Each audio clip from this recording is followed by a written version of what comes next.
this is very much a phase 1 business tactic. It's you doing everything, so you have to be present. And yes, this is the hardest phase of business because it is you doing everything. You are the admin, the delivery person, the marketing person, the salesperson, the accountant. Cheap versus expensive. Almost like that's the premise of it's to help us guide us through what we're going to talk about. Yeah. Although I say cheap versus expensive is the premise, it's not really. To me, that's an avoidance tactic. So I'm avoiding doing the thing that is likely to work. So I need to figure out why I'm avoiding it. Mm-hmm. It's the human to human connection that's missing. A big chunk in the middle is missing, isn't it? As technology continues to flourish, continues to grow, continues to get better, that human connection is genuinely going to do only good things for you. Cheap versus expensive. It's the headline. We're laughing at. You notice how, I'm going to say over the last few months, we're never quite sure how to start these episodes. So we have to go in with like a thing.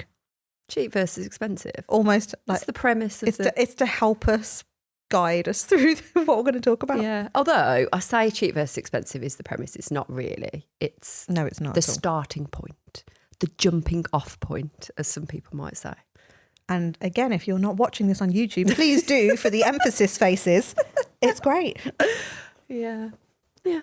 So well, it's not cheap versus expensive at all, is it? It's the difference between selling high ticket and low ticket. We are closer we today. Are playing footsie because our chairs have moved, so we're very, very close to each other. Oh, you can't even see our feet on the cameras. It's like, well, you can if you're on YouTube. Mine are a bit sparkly today. I've got sparkly Converse. I've gone for what colour would you describe these? I've had burgundy. Thank you. I've had brown in my house. Burgundy? They're not brown at all. Maroon, maybe. Big laces. Big chunky laces. Fat laces on her patent boots. I love a fat lace. Anyway. Back to the subject. So, cheap versus expensive is basically high ticket versus low ticket equals which is easier to sell. Well, it's the different selling skills around it, isn't it? Yeah. So with a low ticket, you will be able to do more things like post on socials, and people may sign up off the back of a social post. Buy this thing. Buy this thing.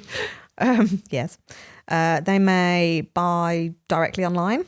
Yep. So it's less friction, I suppose, isn't it? This is the model I think a lot of dog trainers like the idea of.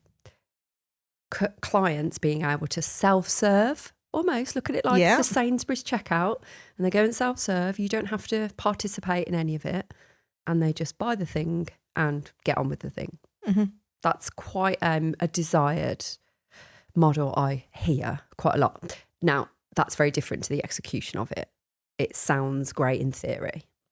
Yeah, it's I'm not a huge fan of those models when you're going to be delivering like in-person sessions. Yeah, I suppose it depends on what it is and what it's supposed to do and how much you need to figure out about the person, whether they're the right person for you, and whether, I suppose, the problem is something you can help with.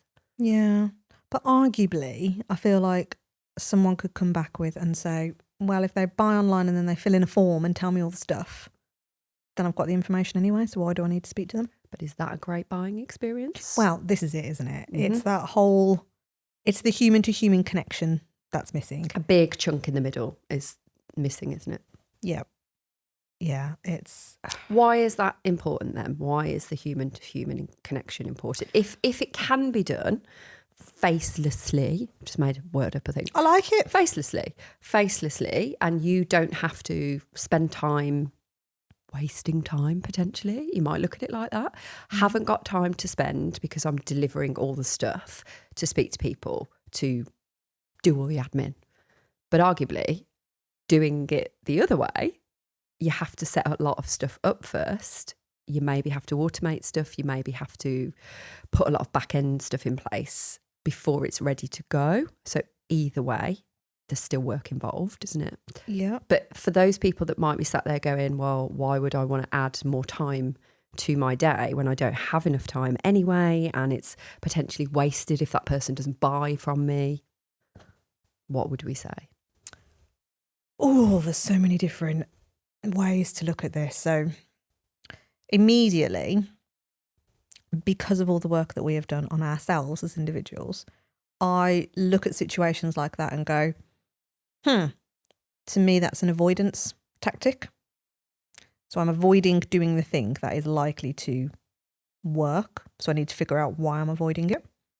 Mm-hmm. And maybe that is because I don't like speaking to people. Could be that. I don't want to speak on the phone, or the impostery stuff. I don't know. And then you tell yourself the story, don't you? It's like, well, I prefer to get all the information first so I know if I can help. And again, flip a coin argument for the other side.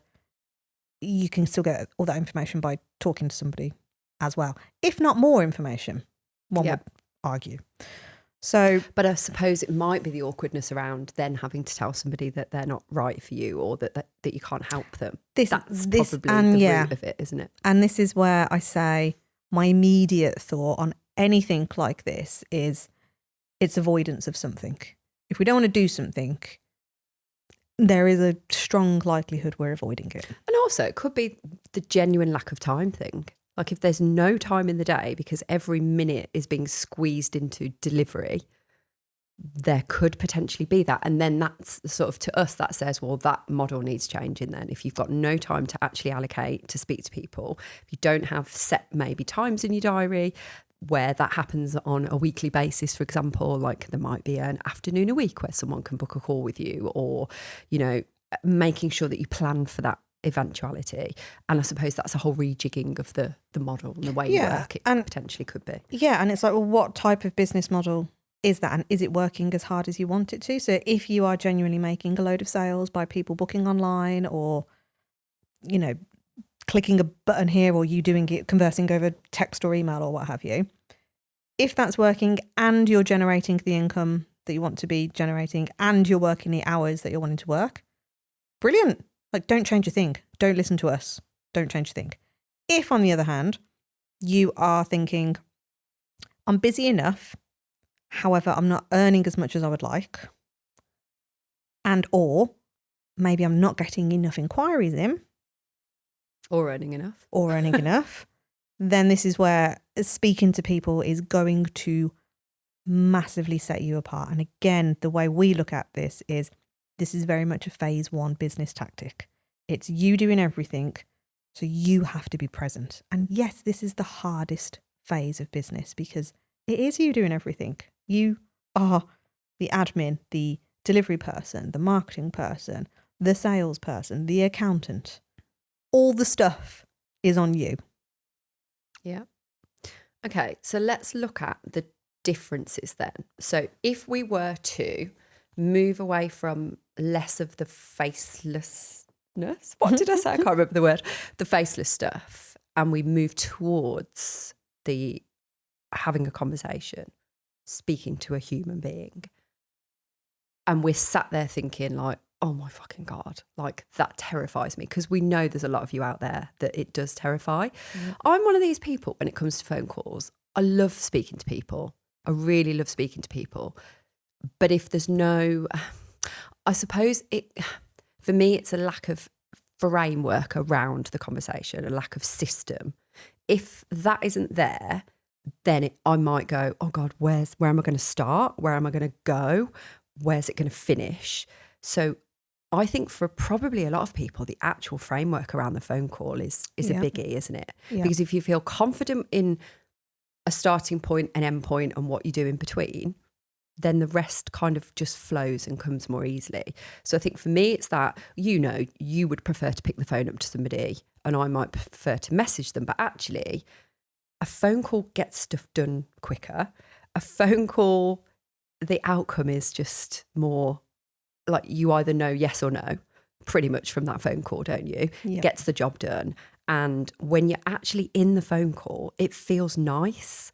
9 times out of 10, like I think it's a really nice experience. I like hearing this from you. I know, but I've always felt like that. But for some reason, that's that almost like trepidation around actually, and especially if it's a cold call, and I don't mean like cold call as in pressuring somebody to buy something, but if it comes out the blue, and I know we hear this quite a lot, don't we, about, oh, I couldn't possibly call somebody when they're not expecting it. And really, you almost need to take your brain into that place and go, if they were that busy, they wouldn't answer it in the first place.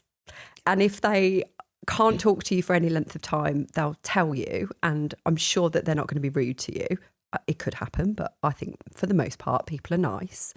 And I think you just need a really clear, why are you making that phone call then? And if people have moved towards you in the first place, which, let's face it, that's what's going to have happened for the most part. You're going to have got an inquiry in and you call the person back. You're not really going through the yellow pages and finding a number. You're literally not going to just stab around in the dark and ring someone out the blue. You're going to be responding to somebody moving towards you. So that's very different, isn't it? Yeah. And it's the human brain does fascinate me. I was saying to you earlier, wasn't I, about my mum needed to go and see the doctor. Oh, yeah. And I was on the phone to my dad and he's like, oh, she still needs to go. Now, context, I'd already booked her an appointment, but of course you have to book it in advance. And I'm like, I'd rather her get seen sooner. So ring on the day and hope for the best that there's an appointment. So I'm on the phone to him and he goes, oh yeah, she still needs to go. I was like, okay, well, ring them then, Dad. You've got all day and see if they've got an appointment today. Oh, wow. Oh, I can't. I've got to get her ready for what you've just said. You're not going out all day. Well, I've got to give her a breakfast and do all of this stuff. I'm like, again, like, you can have the phone call in the background. Just do it. And again, I am mindful of my personality profile. I'm like, just do the fucking thing. Just do it. And he couldn't do it. So I was like, do you want me to do it, Dad? Do you want me to give him a call? I'm in the car about to drop Clay off at the farm, about to join the motorway. But I was like, I'll do it. And he's like, oh yeah, go on then. I was like, oh, I see then. So I ring the doctor, over and done with within like 2-3 minutes max, managed to get an appointment, rang him back. I was like, Dad, you're in for 10 to 12 today. And he's like, oh, okay then, that was quick. So they want to see her then? I was like, yes, yes, like it's fine. Get her in, 10 to 12. Like, was that so difficult? But for him, clearly that was such a stressful situation that he couldn't physically pick up the phone and make that call. Even though the outcome was going to benefit him and going to benefit my mum. What do you think then in his head was going to happen? What was the fear around it, do you reckon? I genuinely don't know. And for me, this is the beauty and fuckwittery of the human brain. Because he would have quite happily gone, he would have walked to the doctor. So he would have walked 30 minutes and had a conversation in person with the receptionist, wouldn't pick up the phone. Just absolutely cannot do it. Categorically, just no. Barrier. And I struggle to understand that. I understand that people have this issue. I struggle to understand that. But we were doing a podcast episode, it's probably a year ago now, but I remember having this revelation. Do you remember me saying about, I find it hard when I can't see the person? Yes. I think I had that revelation for you. Yeah, I think it was literally a conversation like this. And I was like, oh my God, it's actually because I can't see them and I can't see their reaction and I can't see. Yeah, actually, maybe. I can't read their body language. And I wonder if for some of you it could be that as well. Maybe it's that for your dad. Like, it's, yeah, I mean. Not having that instant feedback, although you might with the voice, is the voice matching the physical? Yeah. I don't know. I mean, I think for him, he might say that he can't hear properly. I'm not aware that he's got any massive hearing ailments other than just age and a bit like, what? You say that again.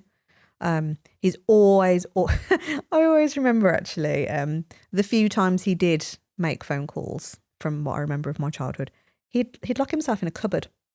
Oh, right. Like couldn't cope with any external noise. It was just like, nope, I need to focus. And actually I've noticed Darren does that on phone calls as well. Like he can't make a call if there's other stuff happening. It's like, right, everything needs to go into that.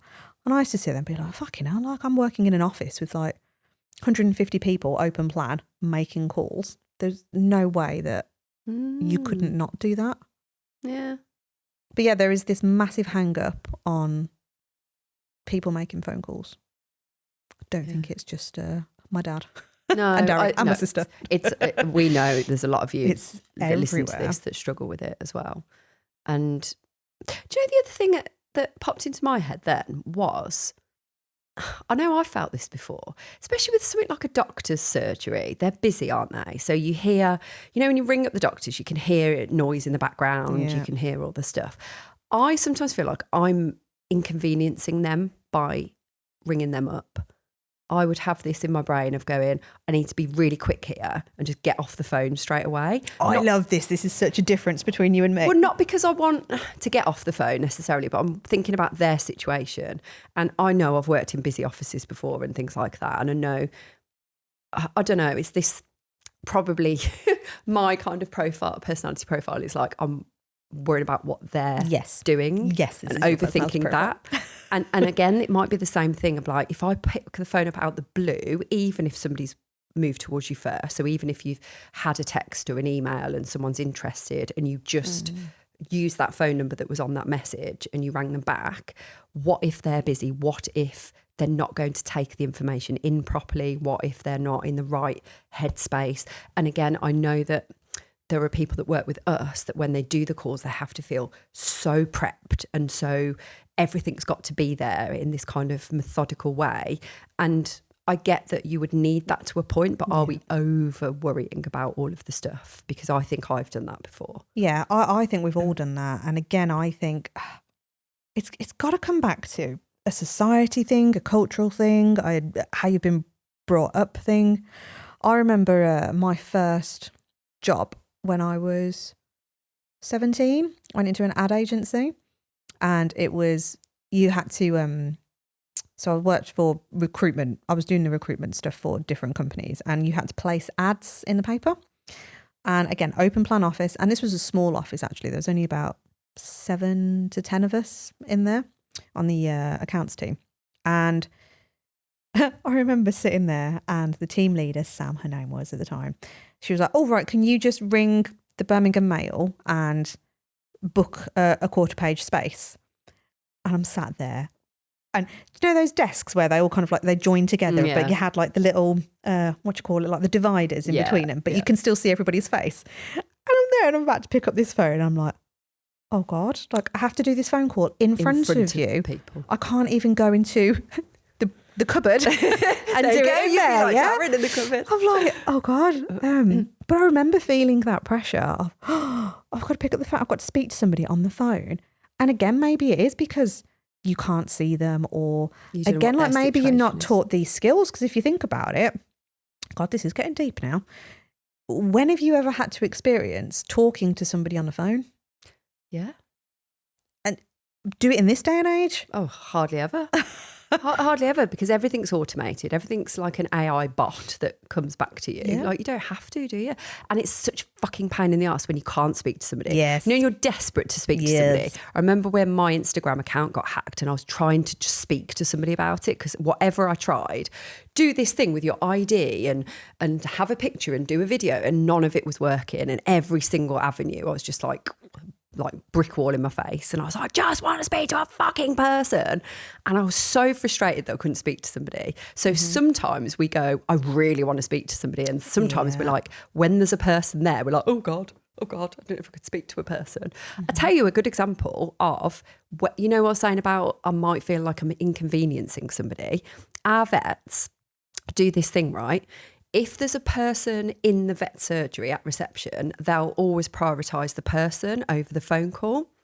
So when you ring up, they'll go, is it an emergency? And I'll go, no, okay, can you hold please? And just put the phone down, and they'll know they're speaking to somebody at reception. And so when you're in that environment, in person, in there, I'm hearing this as well. And I'm like, oh, an in-person conversation gets priority over a phone call conversation.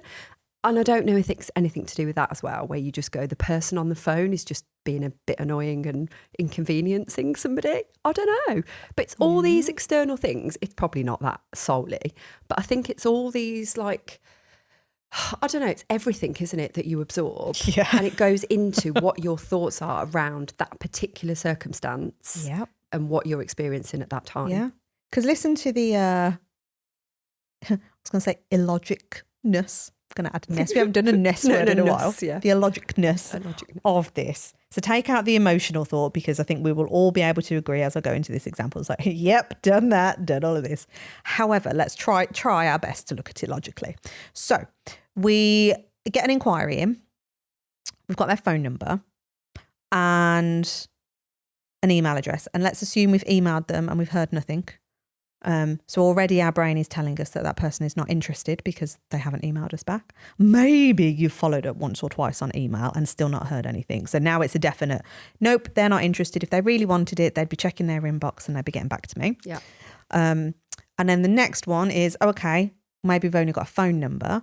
I can't call you because it's before 9 o'clock. So that's too early to ring you because you'll be getting ready for work or getting kids ready for school, even though I don't know if you do work, where you work, and if you've got any kids. But this is the assumption. So I can't possibly call you before 9 o'clock. I now can't possibly call you between 9 and 12 because you're busy. That's work hours. You're doing stuff. Can't call you then. Can't inconvenience you then. Can't really call you between 12 and 2 because how dare I encroach on your lunch hour? Yeah. That's not very fair. This is funny. Then I can't ring you between the hours of 1 to 2 and 5 because now you're either picking kids up from school or you're still working. Now I can't ring you at 6 o'clock because you'll just be getting in from work and you'll be having your dinner and I don't want to inconvenience you there. And then I can't ring you past 8 o'clock because now it's too late. Or you're getting the kids to bed before 8 o'clock and then it's too late, you're watching TV. So I repeat that 5 days a week. Nothing. And then it's a weekend. I can't call you for a weekend. That's your time. So when? When do you speak to them then? You can't, can you? In your brain, like the person's brain. But this, and I have done that. I have sat there with people to call and I'm going, well, I don't know when I can call you because every time is a bad time. But that's me that's me avoiding the phone call. It's almost like we've imagined that alongside the phone number they've left is a caveat of all the hours they can't answer. Little asterisks. Yeah. Here's my number, but only terms and conditions. Only between 11:59 and 12 p.m. That's it. Oh, but yeah, we've all got this weird hang-up. Do you know, that's funny, but it's so true. Yep. And I can sit there and go, yeah, I've done exactly that. I get it. I totally get it. Yeah. We both get it. So we've got this hang-up. We've all got it. And I think this is where it's a skill that's not taught. Yeah. We've never, even our generation of when, we didn't have phones for part of it, as in the mobiles. I was going to say we're not that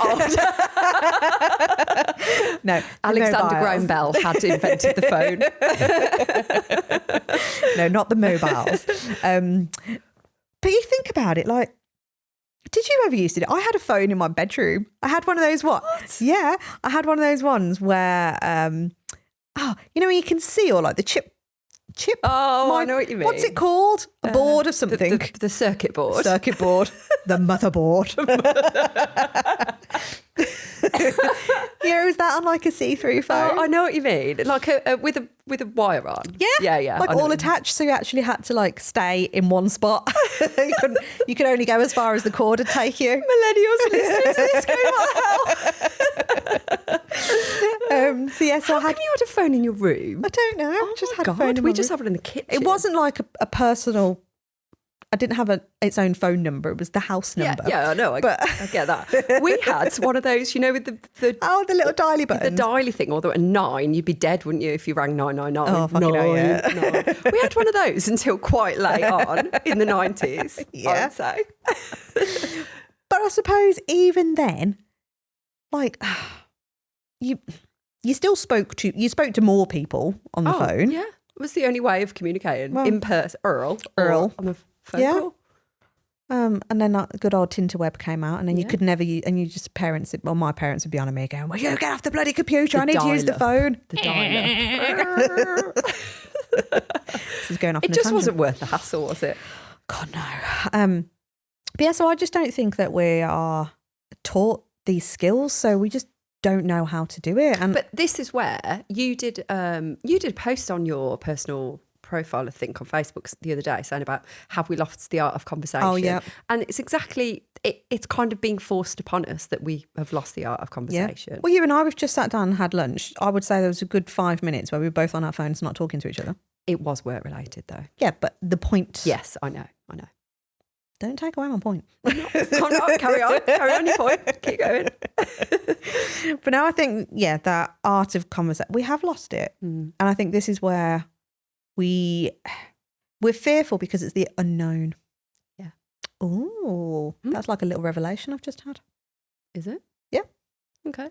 The unknown, fear of the unknown, because you don't know what's going to happen. The unknown of talking of somebody to a human. picking. Yeah. It sounds That's really sad, isn't it? yeah. I was going to say it sounds daft, but it makes me really sad. But if we're not, I think this comes back. Oh God, I can go off on a massive tangent here. But everything that you feel fearful around, like you could even put in imposter syndrome into that of being a dog trainer, that's because you haven't got enough hours in it. Yeah, you don't. You don't practice that skill. skill You're not well enough. versed enough in the craft of it, are you? That's it. No. You don't feel confident because it's yeah, you're right, it is unknown, isn't it? It feels clunky, it feels awkward, it feels disjointed because you don't, anything you do more regularly get better at, don't you? Create the habit, do the thing. Dog training is a perfect example. Yep. We're just not doing it enough. We're not doing it, which is why you just have to keep practicing, especially your sales skills. You have to keep practicing it. A, just to get speaking to human beings in the first place and remember what that feels like. Yep. And B, to make sure that you're asking the right questions and to get to the root of, everything behind what it is that person needs and whether what you've got to offer is going to help. Yeah. It's why when, like our clients, we encourage them to buddy up with each other and practice doing sales calls. Oh, yeah, but it's hard, isn't it? Doing the old, well, I'm saying it's hard. You're sat there going, I love it. Doing the role play. The role play stuff. But I used to hate it. Oh, yeah, because again, you don't do it enough. You don't do it enough. To feel comfortable. And it's awkward and you feel like a twat. Get comfortable in the uncomfortable. Mm-hmm. That's what it is. Yeah.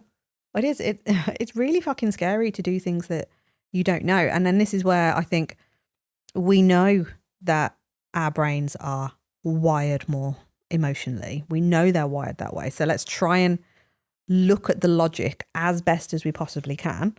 So back to that inquiry then, let's pick up the scary thing, the phone. And when you dial it and you hit the green button to ring, it rings and somebody might answer. Shock. What's going to happen? What's the worst that can happen? Play it over in your mind. It's like that thing about if I walk up there, I'll probably fall over and look a twat, like accepting an award. Yeah. God, I've thought this. We had that awards thing. And I'm like, oh my God. We went to a cinema, didn't we? We had to walk down all those steps. Where is it and at the top? Gee, and we were both wearing heels as well. And I was thinking, I'm going to look a twat. And then I thought, if I do fall over, so what? I would laugh. Oh, I know you would. And I know everyone else probably would. I'd be like, yes, I'd probably own it then. Yeah, you would. Go, oh, fuck it. Mm-hmm. But it's that, isn't it? It's like, okay, if you fell over, then what? Obviously, we hope you don't break your leg or anything, but...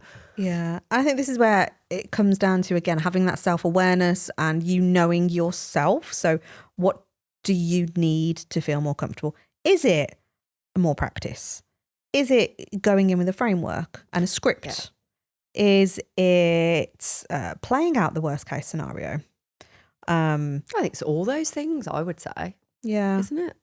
I mean, I definitely like to play worst case scenario. That's how I naturally feel, because then I can backtrack it and go, okay, I've got a plan for if the worst happens. And it's not, but by the way, just to caveat that, it's not to catastrophize it and make the whole thing more overwhelming, is it? It's to make sure that you can know what it feels like to feel that if the worst does happen and know that it's okay.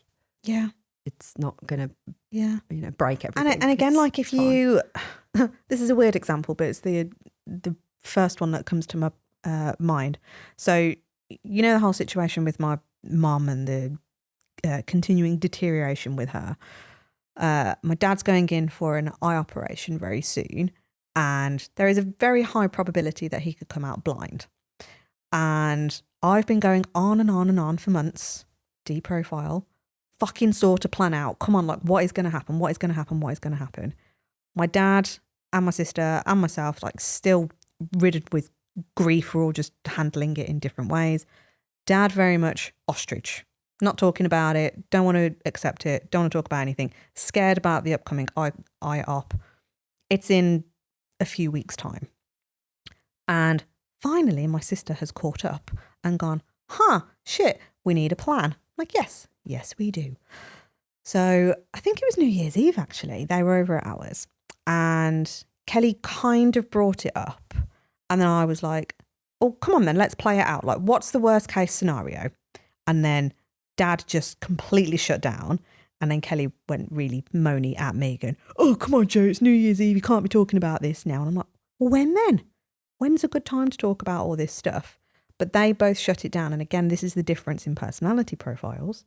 But then as the time has gone on, we're finally coming up with a plan. But for me to try and push it to go, well, what is the worst case scenario? Because for me, whilst I might come across as the bitch in that scenario, that's what I need. I need to know what is the worst case so that I can plan and then hope for the best that it doesn't happen. So anything above that is a bonus. But for my sister and my dad, they're going, I can't. It means I've got to face up to it. I can't bear to think about the worst case scenario. And I know this is an extreme example, but I think everyone can relate, because if you switch that into the thought process of picking up the phone and speaking to someone, it may be easy for somebody like me to say, well, what is the worst that's going to happen? And we joke in the accelerator that, well, what's the worst that's going to happen? Someone's just going to tell you to fuck off and die. Yeah. It's like, okay. Again, I love a fuck off and die now. I used to dread it, and now I'm like, give me a fuck off and die. I feel like I've made it when I get a fuck off and die. It's great, isn't it? And again, that is how we've become accustomed to it, because we've spent time in the scary place and realised it's not that scary. But if you're not there yet, then maybe don't go to that worst case scenario. Do what my dad and sister have done, which is go, okay, I'm not ready to go that far, but I'm happy to make a plan for this bit. So back to my mum's situation, what we've done is we've made a plan for 3 days around the operation. For me, I'm like, fucking hell, like, it's something, but it's not. It's not the whole I need more. plan, yeah. But for them, it's like, that's all we can give right now. So if you lean more that way inclined, then think about those sales calls and go, oh, maybe I just need an opening line then. Yeah, and I think it's almost looking at it, if you need to, like a flow chart, like if they say this, you can say that. And I don't mean it in a robotic, like reading it off a script kind of way, like you get at Empower or whatever. God, I'll never forget like a really awful experience with like speaking to them. Are they even still exist? I was trying to think when you said it, but I'm not sure. But they were and they were just like, I can tell it's not on your script, is it? That answer. Anyway, where was I going with that? Yeah, even if it's a bit like a flowchart thing where if this comes up as an objection, these are the kinds of questions we could start to ask around that and bring it back on track. And having some sort of a framework around it, I think definitely gives confidence in knowing where to go and not feeling, I'll reduce it then. And it's that panicked thing that you sometimes do.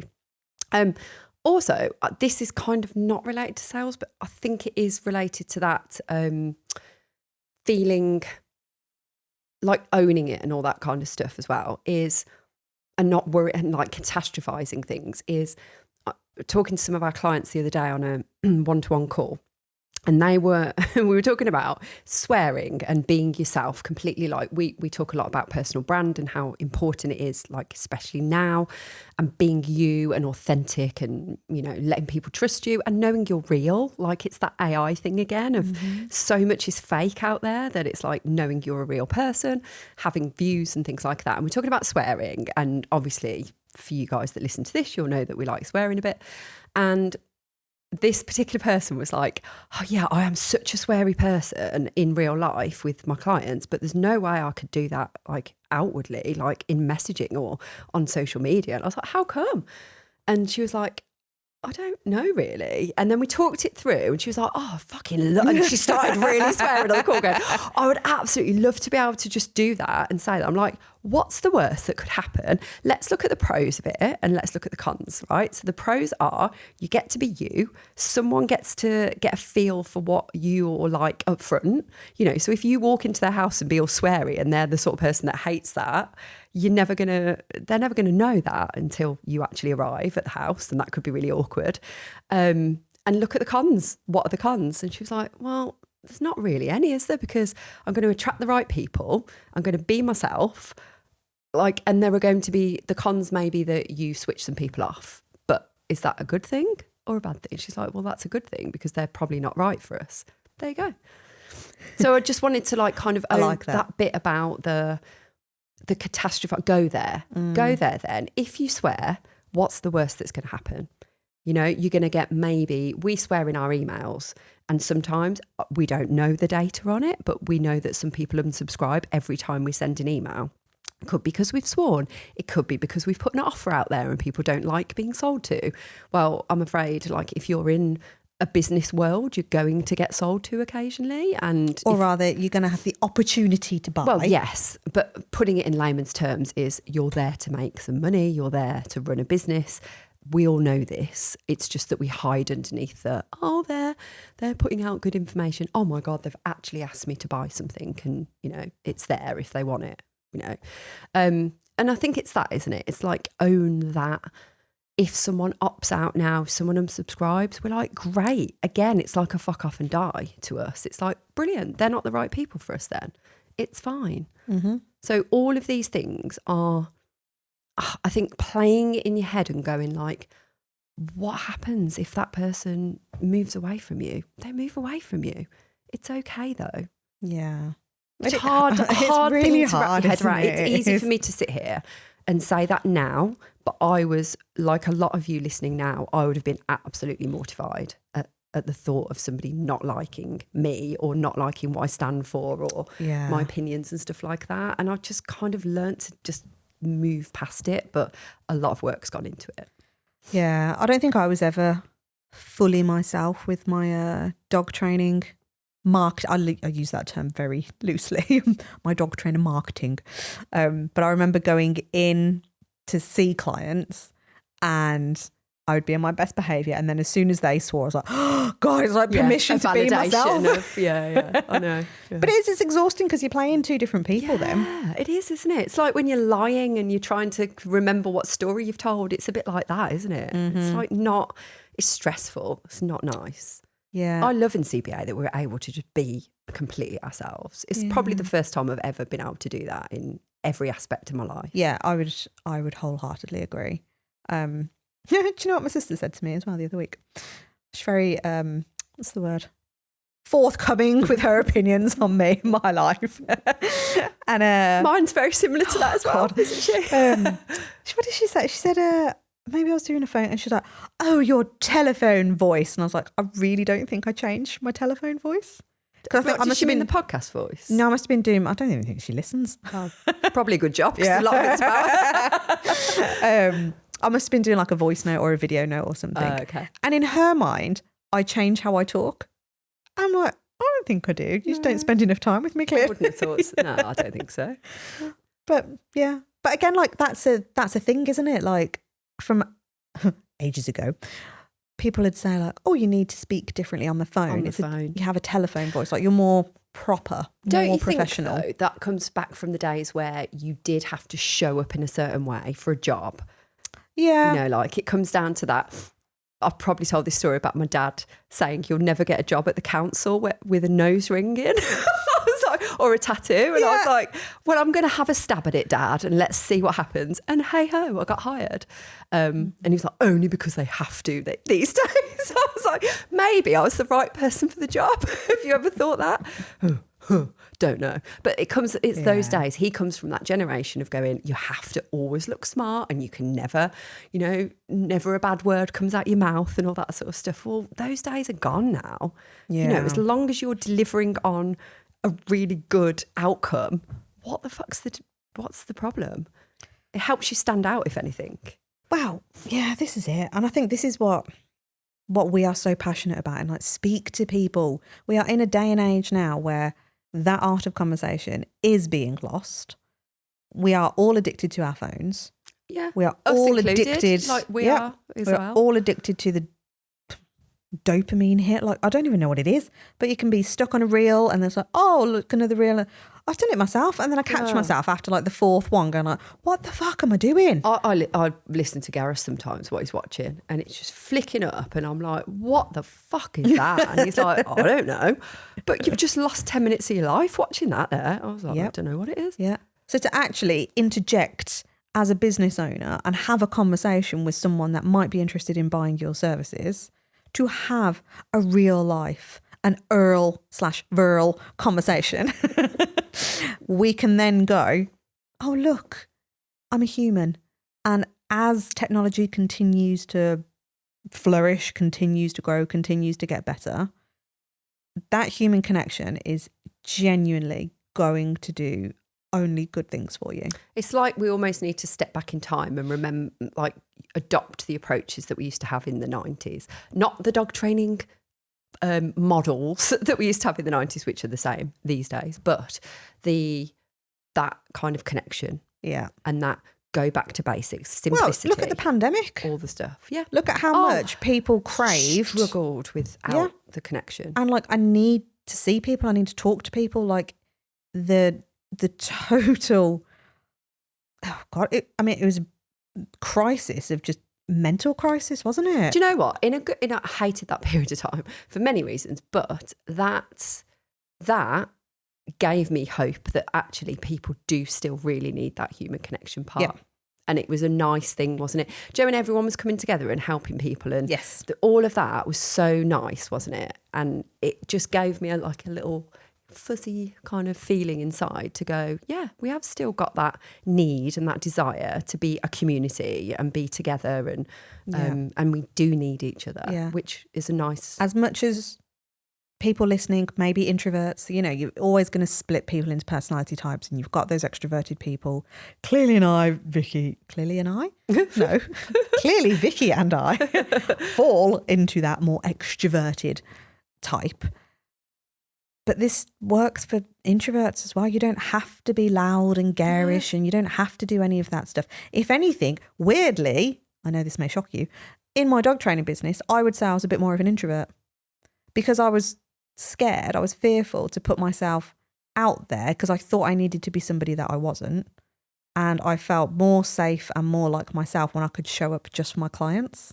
And I didn't have to do all of that stuff out there. But all of that came from having the courage and the desire to be better at human connection and not go down a marketing route, but get really fucking good at having human conversations.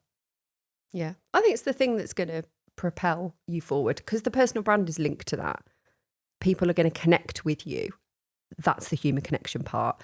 Getting the sales bit right, talking to people on the phone, that's the human connection part. So it's all interlinked, isn't it? The stuff that's going to make a difference in 2026 is the stuff that most people aren't doing very well as a dog trainer, and we understand why, but these are the things that have to change, because otherwise you are just going to get lost in a sea of everybody else, and everybody hiding behind a website and people buying stuff off a website click.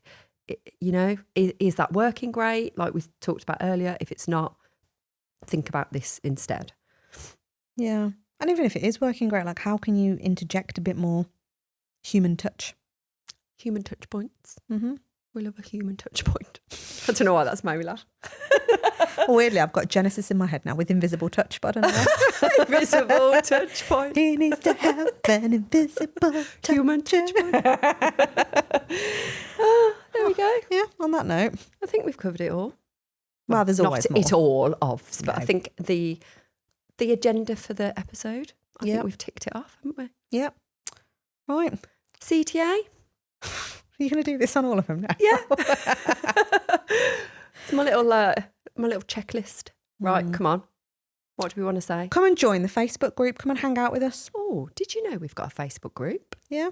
What's it called? CBA Community. Are you really asking me that? Yeah. I don't know if it's Canine Business Academy. No, because it's too long-winded. We've shortened it to CBA Community. CBA Community, business growth for dog trainers. Come and hang out with us. Come and find it. Because that's shorter, isn't it? Well, no. CBA Community will come up. It's semicolon or colon. Oh, I got this wrong the other day. Is it a colon? A colon is a dot. A semicolon is a dot, comma. I always thought it was the other way around, Yeah, no. Okay, so it's CBA Community, colon, Business growth for dog trainers. Stop making me laugh. Anyway, come and find it. We'll see you in there. Bye.